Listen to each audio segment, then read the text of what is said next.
Bismillahirrahmanirrahim. Assalamualaikum warahmatullahi wabarakatuh. Selamat pagi dan salam sejahtera untuk kita semua. Bagaimana kabarnya teman-teman? Saya harap semuanya baik-baik saja. Hari ini, kelompok kami akan memaparkan materi mengenai manajemen risiko.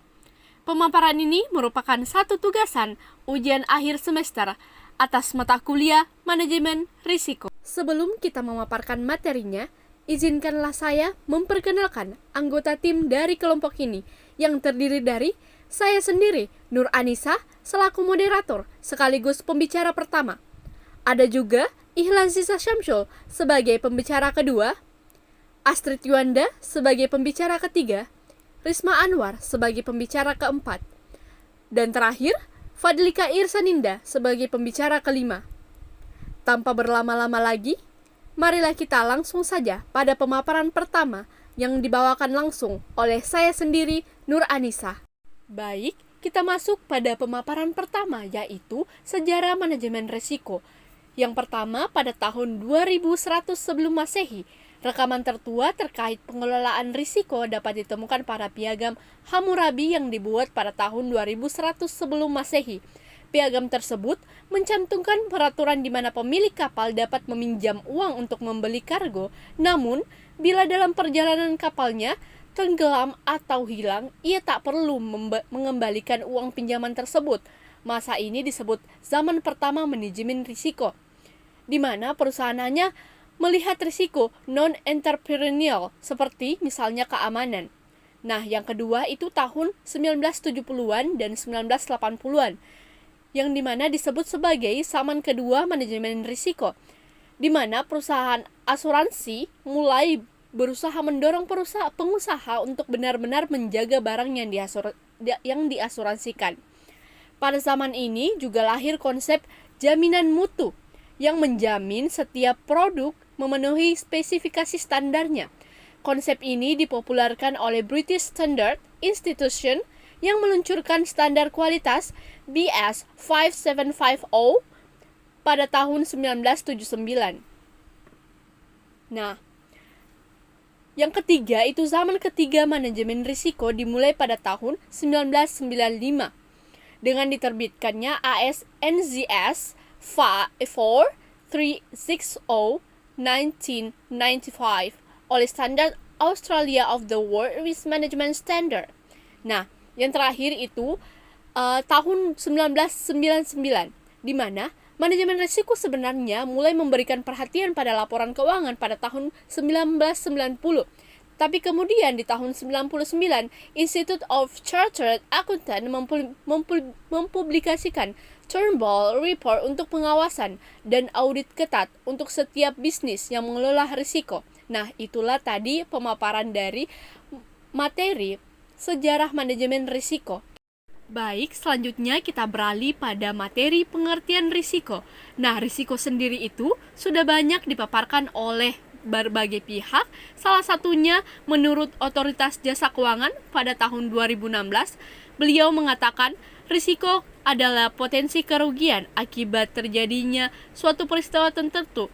Maksudnya, suatu kemungkinan akan terjadinya hasil yang tidak diinginkan yang dapat menimbulkan kerugian apabila tidak diantisipasi serta tidak dikelola semestinya atau tidak dikelola dengan baik. Nah, itulah pengertian dari risiko itu sendiri. Nah, selanjutnya kita beralih pada prinsip-prinsip manajemen risiko. Seorang ahli mengatakan bahwa ada 10 prinsip yang harus dipegang teguh dalam mengelola manajemen risiko perusahaan. Pertama, risiko ada di mana-mana. Individual maupun bisnis hanya mempunyai 3 pilihan ketika berurusan dengan risiko, yaitu penolakan, ketakutan, dan menerima keberadaan risiko. Risiko yang paling besar akan datang dari hal yang paling tidak disangka dalam bentuk yang tidak kita antisipasi. Intisari manajemen risiko yang baik ialah mampu mengepalkan tinju ketika berhadapan dengan sesuatu yang tidak terduga. Prinsip kedua yaitu risiko adalah ancaman dan peluang. Risiko merupakan campuran dari hal yang menguntungkan dan merugikan. Manajemen risiko yang baik bukan tentang pencarian atau penghindaran risiko, akan tetapi tentang cara mempertahankan keseimbangan antara keduanya. Prinsip ketiga, we are ambivalent about risk and not always rational about the way we are assess or deal with risk. Risiko merupakan kombinasi dari bahaya dan peluang yang menguntungkan.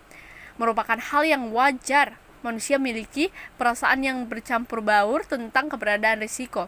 Pada satu sisi, kita takut pada risiko, sedangkan di sisi lain, kita mencarinya. Usaha keras dengan sistem manajemen risiko adalah satu-satunya cara manusia dapat mengelolanya. Prinsip keempat, tidak semua risiko diciptakan sama. Risiko datang dari sumber-sumber yang berbeda, mengambil bentuk yang berbeda, dan mempunyai konsekuensi yang berbeda. Mengelola risiko dengan cara yang hemat, kita harus mengambil perspektif yang benar terhadap risiko dan tetap konsisten melalui proses menuju perspektif yang benar dan pada risiko, dan tetap konsisten melalui proses menuju perspektif. Prinsip yang kelima adalah risiko bisa diukur. Untuk mengambil alat yang tepat untuk mengukur risiko, kita harus paham apa kesamaan berbagai alat tersebut, apa yang berbeda, dan bagaimana cara menggunakan hasil atau output dari setiap alat. Untuk prinsip yang keenam, good risk management or assessment should lead to better decision.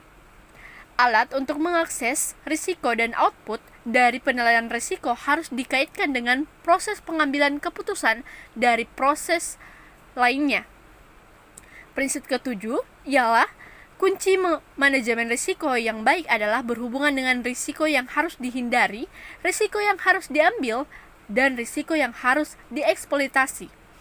Pertimbangan dalam mengambil risiko adalah aspek keuntungan, potensial yang akan dapat dan biaya yang harus dikeluarkan.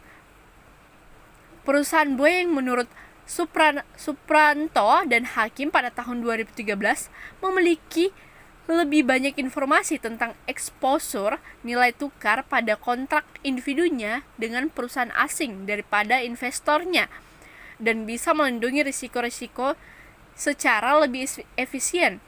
Penentuan risiko yang harus dihindari, mana yang tidak harus dihindari, dan mana yang harus diambil manfaatnya merupakan kunci sukses manajemen risiko. Nah, prinsip yang kedelapan adalah the payoff the better risk management is higher value.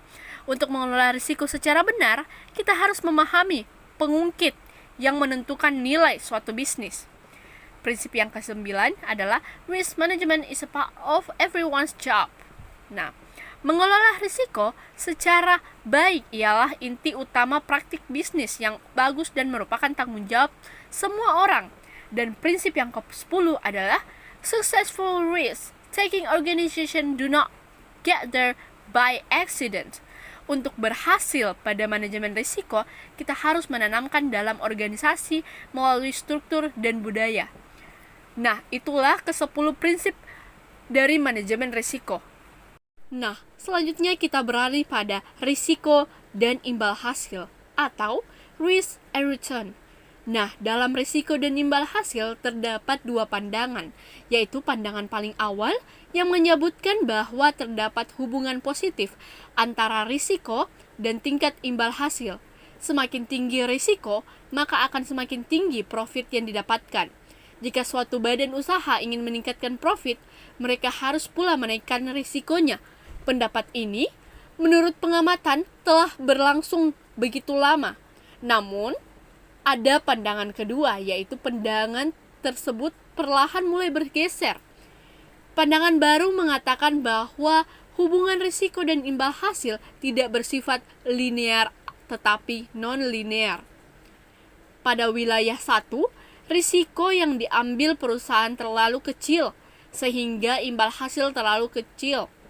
Jika seorang direktur utama atau CEO hanya tinggal di kediamannya saja, maka dia bisa menghindari banyak risiko seperti kecelakaan dan lain-lainnya. Tapi, dia juga tidak mendapatkan apa-apa. Namun jika perusahaan meningkatkan dan mengelola risiko secara optimal, imbal hasil yang didapat akan lebih besar dan optimal pula. Next, risiko dan ketidakpastian. Risiko datang karena ada kondisi ketidakpastian.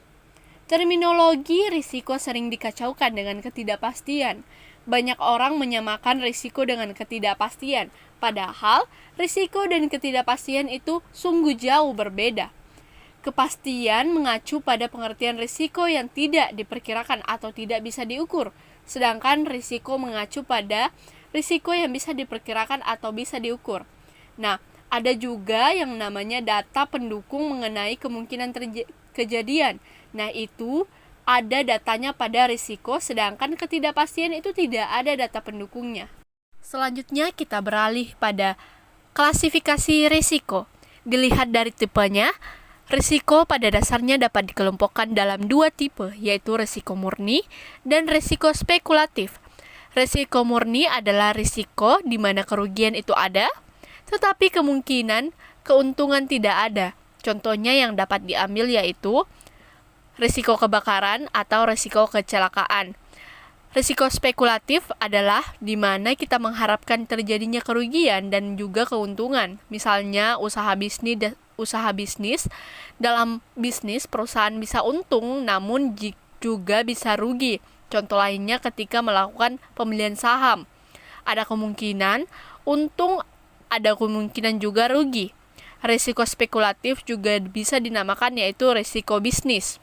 Nah, tetapi di Indonesia banyak usaha yaitu dapat dikelola oleh 9 risiko, yaitu risiko bisnis.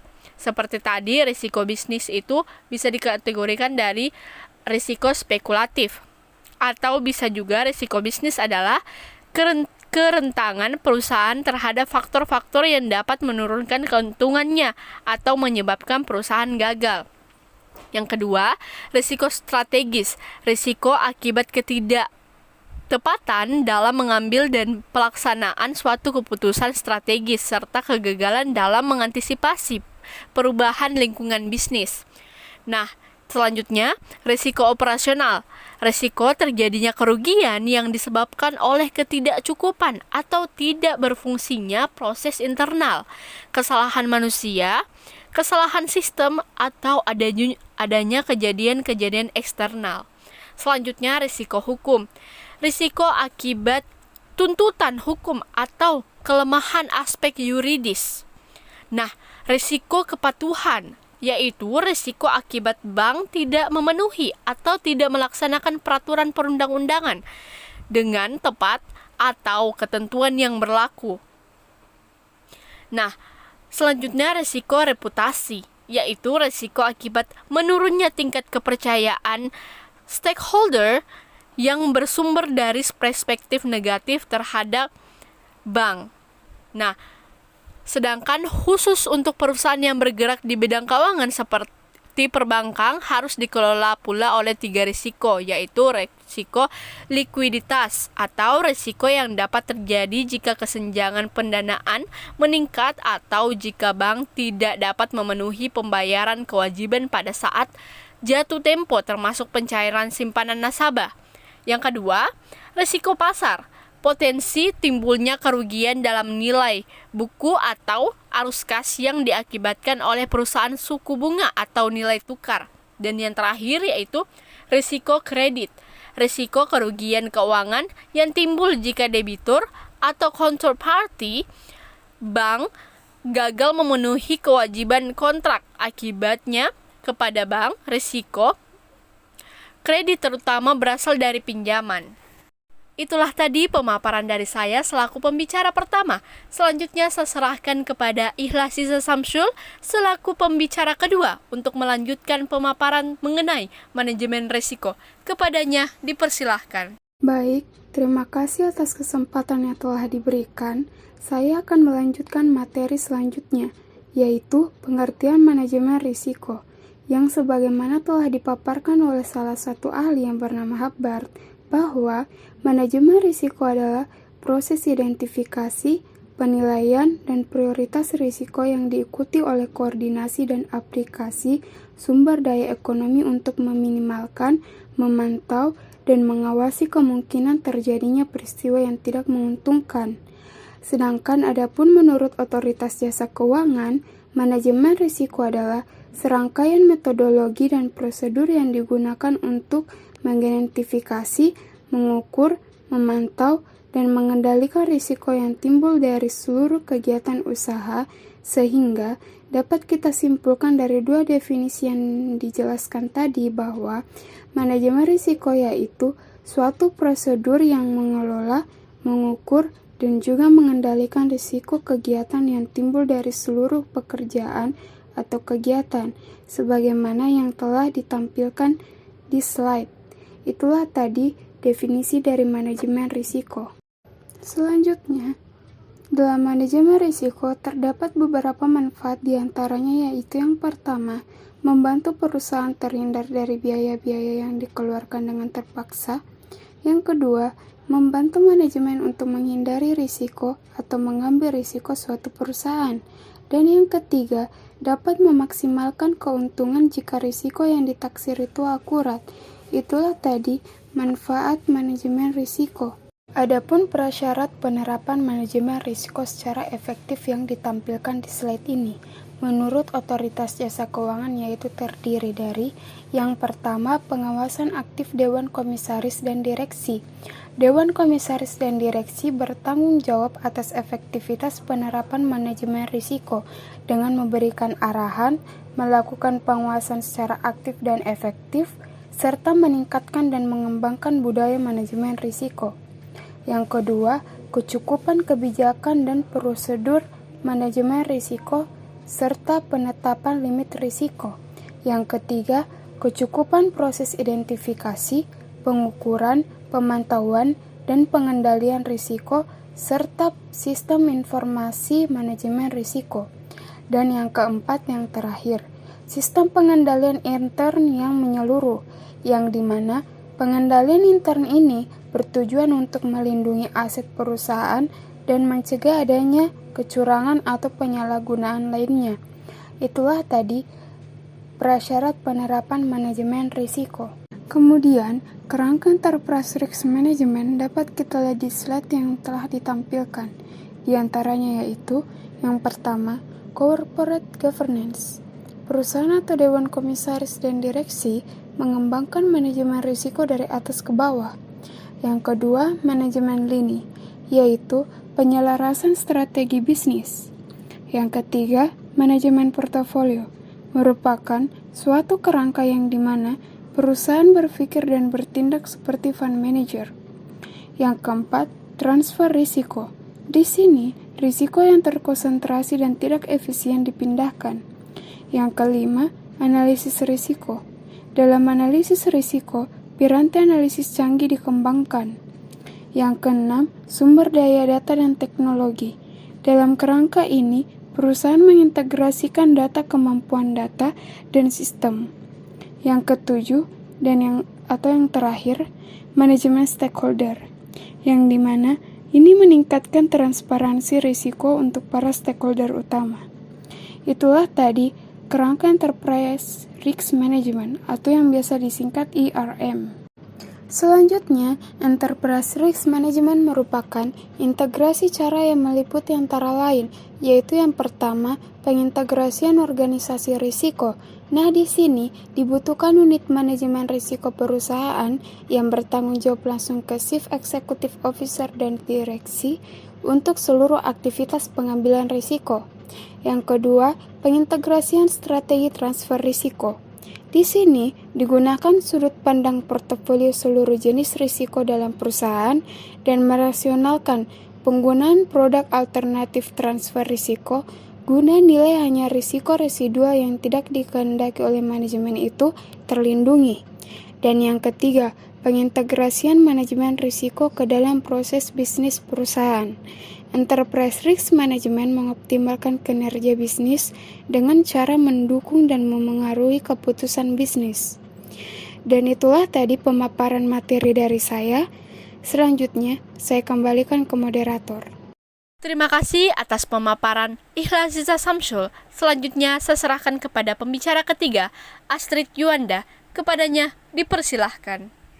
Baik, saya Astrid Yuanda. Saya akan melanjutkan menjelaskan materi, yaitu proses manajemen risiko. Proses manajemen risiko terdiri atas 4 tahap, yaitu yang pertama, mengidentifikasi, yang kedua mengukur, yang ketiga memantau, dan yang keempat mengendalikan risiko. Di sini saya akan menjelaskan keempat tahapan tersebut, yaitu sebagai berikut. Baiklah, langsung saja kita ke tahap yang pertama, yaitu identifikasi risiko.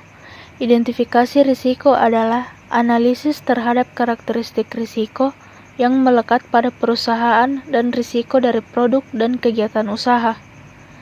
Proses identifikasi risiko dapat dilakukan melalui beberapa cara, seperti yang pertama menentukan unit risiko. Misalnya, yang mau diidentifikasi adalah unit penjualan, maka risk owner-nya adalah unit penjualan. Yang kedua, memahami proses bisnis. Setiap unit memberikan layanan atau menghasilkan produk kepada unit yang lain atau kepada pelanggan. Dalam menghasilkan produk atau jasa, setiap unit melakukan berbagai aktivitas. Dengan memahami proses bisnis, kita bisa mengetahui aktivitas-aktivitas yang ada pada suatu unit risiko. Pada umumnya, proses bisnis terdiri dari 2 kelompok aktivitas, yakni aktivitas utama dan aktivitas pendukung. Yang ketiga yaitu menentukan aktivitas yang krusial. Yang dikatakan krusial atau kritis adalah apabila unit risiko tidak dapat menghasilkan produk atau jasa, dikarenakan aktivitas yang bersangkutan terganggu atau tidak berjalannya aktivitas dengan semestinya. Aktivitas yang tidak krusial dapat diabaikan, karena pengaruhnya tidak signifikan pada produk atau jasa yang dihasilkan. Yang keempat yaitu menentukan barang dan orang yang ada pada aktivitas krusial tersebut, seperti siapa saja orang-orangnya dan apa saja barang-barangnya.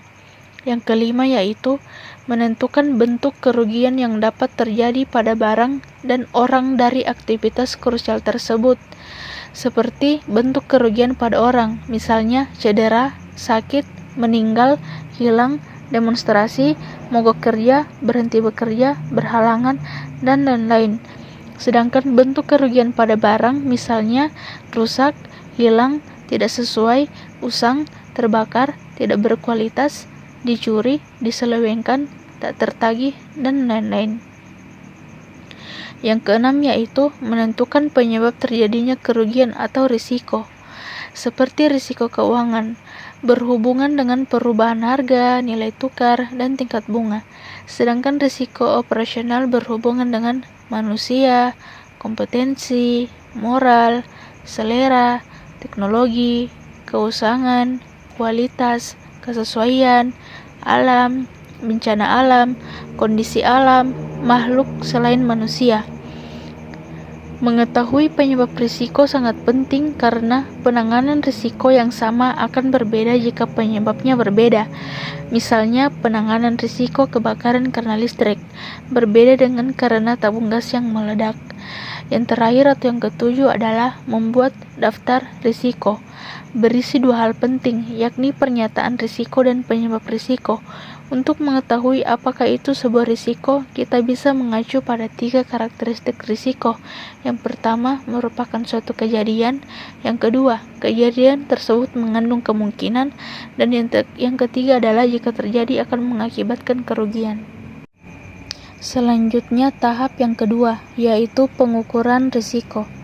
Pengukuran risiko adalah evaluasi secara berkala yang harus dilakukan perusahaan terhadap kesesuaian asumsi, sumber data, dan prosedur yang digunakan untuk mengukur risiko dan penyempurnaan terhadap sistem pengukuran risiko dalam hal terdapat perubahan kegiatan usaha, produk, transaksi, dan faktor risiko yang bersifat material. Sistem pengukuran risiko perusahaan digunakan untuk mengukur eksposur risiko perusahaan sebagai acuan untuk melakukan pengendalian. Sistem pengukuran risiko tersebut paling tidak harus dapat mengukur yang pertama, sensitivitas produk atau aktivitas terhadap perubahan faktor-faktor yang memengaruhinya, baik dalam kondisi normal maupun tidak normal. Yang kedua, kecenderungan perubahan faktor-faktor dimaksud berdasarkan fluktuasi yang terjadi di masa lalu dan korelasinya. Yang ketiga, faktor risiko secara individual. Yang keempat, eksposur risiko secara keseluruhan maupun per risiko dengan mempertimbangkan keterkaitan antar risiko. Yang kelima yaitu seluruh risiko yang melekat pada seluruh transaksi serta produk perusahaan termasuk produk dan aktivitas baru dan dapat diintegrasikan ke dalam sistem informasi manajemen perusahaan. Untuk memperkirakan risiko, perusahaan dapat menggunakan berbagai pendekatan, baik pendekatan secara kualitatif maupun kuantitatif, disesuaikan dengan tujuan usaha, kompleksitas usaha, dan kemampuan perusahaan. Dalam proses pengukuran risiko, harus memuat proses validasi, frekuensi validasi, persyaratan dokumentasi data dan informasi, serta persyaratan evaluasi terhadap asumsi yang digunakan sebelum suatu model diaplikasikan oleh perusahaan. Pengukuran risiko harus dievaluasi dan disempurnakan secara berkala atau sewaktu-waktu untuk memastikan kesesuaian asumsi, akurasi, kewajaran, dan integritas data, serta prosedur yang digunakan untuk mengukur risiko. Selanjutnya yaitu tahap yang ketiga, pemantauan risiko. Pemantauan risiko adalah evaluasi terhadap eksposur risiko dan penyempurnaan proses pelaporan dalam hal terdapat perubahan kegiatan usaha, produk, transaksi, faktor risiko, teknologi informasi, dan sistem informasi manajemen risiko yang bersifat material. Perusahaan harus memiliki sistem dan prosedur pemantauan yang mencakup pemantauan terhadap besarnya eksposur risiko, toleransi risiko, kepatuhan limit internal, dan hasil stress testing ataupun konsistensi pelaksanaan dengan kebijakan dan prosedur yang ditetapkan. Pemantauan dapat dilakukan baik oleh unit perusahaan maupun oleh satuan kerja manajemen risiko. Hasil pemantauan tersebut disajikan dalam laporan berkala yang disampaikan kepada manajemen dalam rangka mitigasi risiko dan tindakan yang diperlukan. Evaluasi terhadap eksposur risiko dilakukan dengan cara pemantauan dan pelaporan risiko yang bersifat material atau yang berdampak kepada kondisi permodalan perusahaan, seperti didasarkan atas penilaian potensi risiko dengan menggunakan historical trend. Perusahaan harus menyiapkan suatu sistem cadangan dan prosedur yang efektif untuk mencegah terjadinya gangguan dalam proses pemantauan risiko dan melakukan pengecekan serta penilaian kembali secara berkala terhadap sistem cadangan tersebut. Selanjutnya, kita beralih kepada tahap yang keempat atau tahap yang terakhir, yaitu pengendalian risiko. Perusahaan wajib melaksanakan proses pengendalian risiko untuk mengelola risiko tertentu yang dapat membahayakan kelangsungan usaha. Pengendalian risiko dapat dilakukan antara lain dengan cara lindung nilai, metode mitigasi risiko, dan penambahan modal untuk menyerap potensi kerugian. Perusahaan harus memiliki sistem pengendalian risiko yang memadai dengan mengacu pada kebijakan dan prosedur yang telah ditetapkan. Proses pengendalian risiko yang diterapkan, perusahaan harus disesuaikan dengan eksposur risiko maupun tingkat risiko yang akan diambil dan toleransi risiko. Langkah-langkah pengendalian dapat dilakukan dengan metode mitigasi risiko, antara lain lindung nilai dan penambahan modal untuk menyerap potensi kerugian. Sekian penjelasan materi dari saya, kurang dan lebihnya mohon dimaafkan. Terima kasih. Terima kasih atas pemaparan Astrid Yuanda. Selanjutnya saya serahkan kepada pembicara keempat, Risma Anwar. Kepadanya dipersilahkan. Baik, Assalamualaikum warahmatullahi wabarakatuh. Saya Risma Anwar akan mempresentasikan bab 4, yaitu organisasi dan fungsi manajemen risiko. Yang pertama, Komite Manajemen Risiko.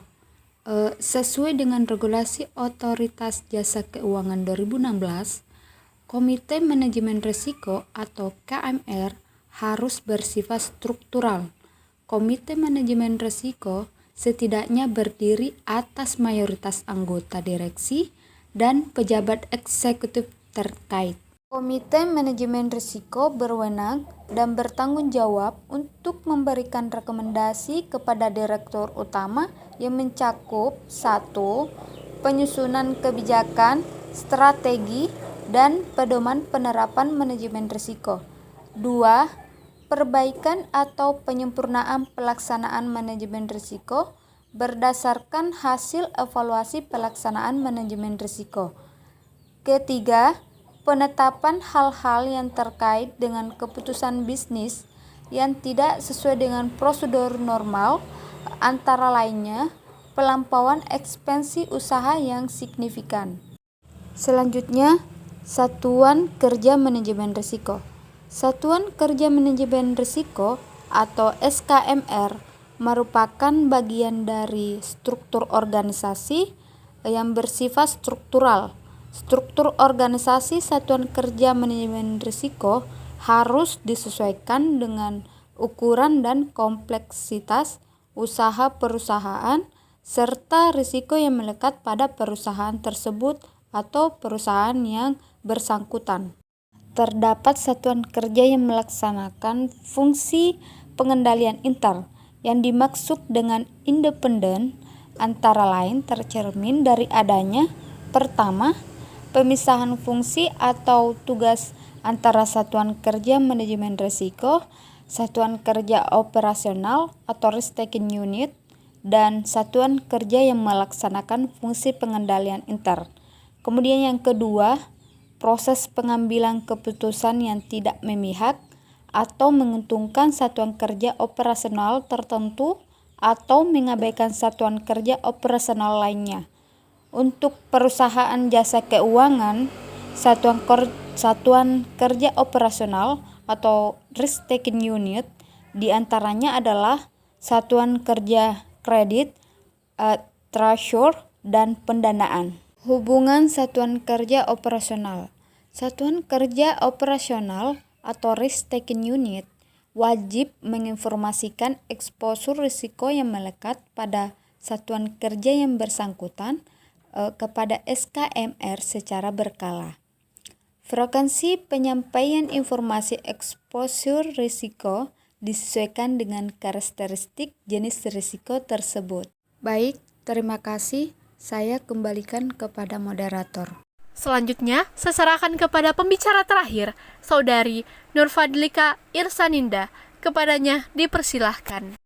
Statistik untuk pengukuran risiko, yaitu suatu alat yang digunakan untuk melaksanakan estimasi perubahan faktor risiko yang dapat mengakibatkan kerugian finansial suatu perusahaan atau organisasi. Pergerakan faktor risiko di masa depan. Harga pasar telah lazim digunakan sebagai perumpamaan untuk menggambarkan perubahan faktor risiko. Harga pasar digunakan sebagai contoh untuk menggambarkan perubahan faktor risiko. Untuk mengukur risiko perusahaan akibat perubahan harga pasar di masa depan, perlu dibuat skenario atas seluruh perubahan yang mungkin terjadi dalam suatu horizon waktu tertentu. Distribusi normal. Dalam ilmu statistik, ada beberapa konsep pengukuran statistik, yaitu yang pertama nilai rata-rata, yang kedua modus, dan yang ketiga median. Value at risk. Distribusi dibuat melalui dua tahap. Tahap yang pertama, distribusi harga pasar yang mungkin terjadi dibuat berdasarkan data historis. Faktor utama pembuatan distribusi adalah menghitung volatilitas historis, yaitu ukuran seberapa jauh deviasi perubahan harga pasar terhadap rata-rata. Volatilitas biasanya dinyatakan dalam persen per tahun. Volatilitas historis digunakan sebagai input model untuk simulasi perubahan harga pasar di masa mendatang. Dan yang kedua, merevaluasi setiap posisi risiko dengan menggunakan distribusi harga pasar untuk membuat distribusi perubahan nilai posisi risiko. Dari distribusi tersebut, dapat diperoleh tingkat kerugian yang sesuai dengan tingkat keyakinan yang diharapkan perusahaan. Terdapat 3 variabel utama metode valuate risk. Yang pertama, jumlah data historis yang digunakan dalam perhitungan volatilitas sesuai dengan Basel minimal 1 tahun, meski bank boleh menggunakan periode yang lebih panjang asalkan konsisten. Dan yang kedua, horizon waktu sesuai dengan Basel yaitu 10 hari, meski banyak bank yang menghitung daily VaR dan kemungkinan mengonversi nilainya menjadi 10 hari. Dan yang terakhir, tingkat keyakinan yang ditentukan oleh Basel adalah 99%. Kesimpulan, pengertian manajemen risiko. Manajemen risiko yaitu prosedur yang mengelola, mengukur, dan juga mengendalikan risiko kegiatan yang timbul dari seluruh pekerjaan atau kegiatan. Manfaat manajemen risiko yang pertama membantu perusahaan terhindar dari biaya-biaya yang dikeluarkan dengan terpaksa. Yang kedua, membantu manajemen untuk menghindari risiko atau mengambil risiko suatu perusahaan. Dan yang terakhir, dapat memaksimalkan keuntungan jika risiko yang ditaksir akurat. Proses manajemen risiko. Yang pertama mengidentifikasi, yang kedua mengukur, yang ketiga memantau, dan yang terakhir mengendalikan risiko. Baik, itu tadi pemaparan dari kelompok kami mengenai manajemen risiko. Mohon maaf jika ada kekurangan, karena kesempurnaan hanya dari Tuhan Yang Maha Esa dan kesalahan datang dari setan. Kita hanya korban. Thank you for attention. Akhir kata dari saya, wabillahi taufik wa hidayah. Wassalamualaikum warahmatullahi wabarakatuh.